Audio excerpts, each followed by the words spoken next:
don't know about all of that.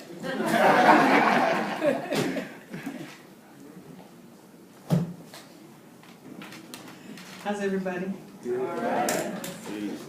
Very dear poet taught me something, and so I want to express that here. Thank you for taking the time to come. Thank you for leaving behind whatever you left behind to come and spend some time with us.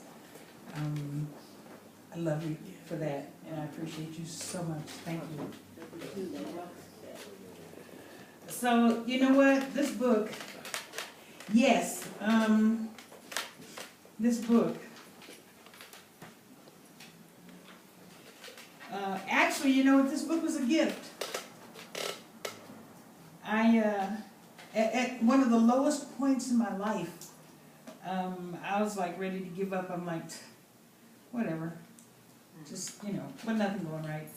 Whatever. You know how it goes.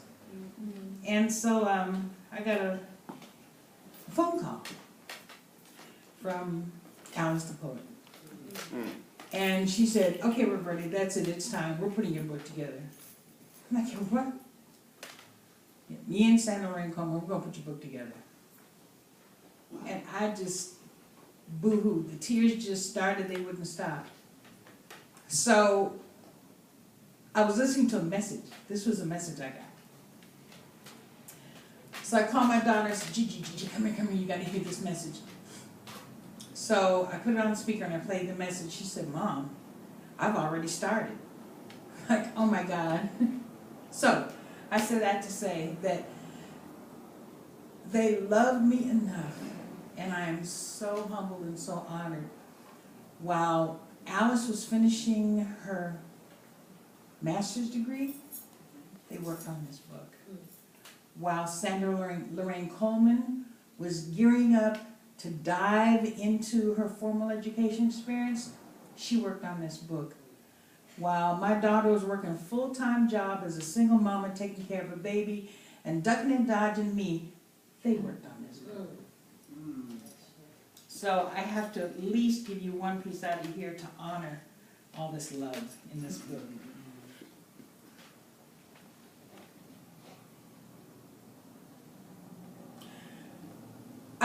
I must fly without wings, send my thoughts out, stirring up good wind like Jahal says, real black folk loving.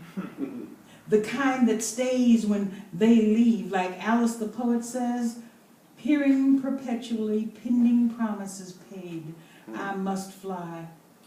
My ancestors wore wings on their hope, and so I am here. I must fly. My DNA provides no option but to soar above nays, maybes, cannots, and shouldas. I must fly. Pulling the next generations in my updraft, they must see from above in thought, motive, action, and anticipation. I must fly, not just for me, but for others. There is no gap in spirit, and if I don't fly, who will stir up the heated wind so that others may catch the fire? I must fly. I must love. I must fly.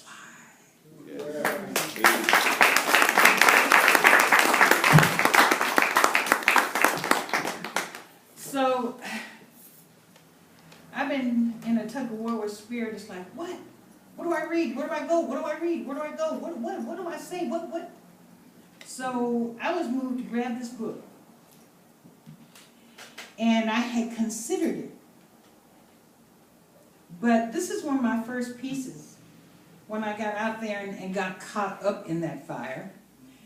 And I saw this young woman talk about setting our uteruses up on a mantle and shining them up. I almost fell out of my chair. Well, it was jihad. Oh, thank you.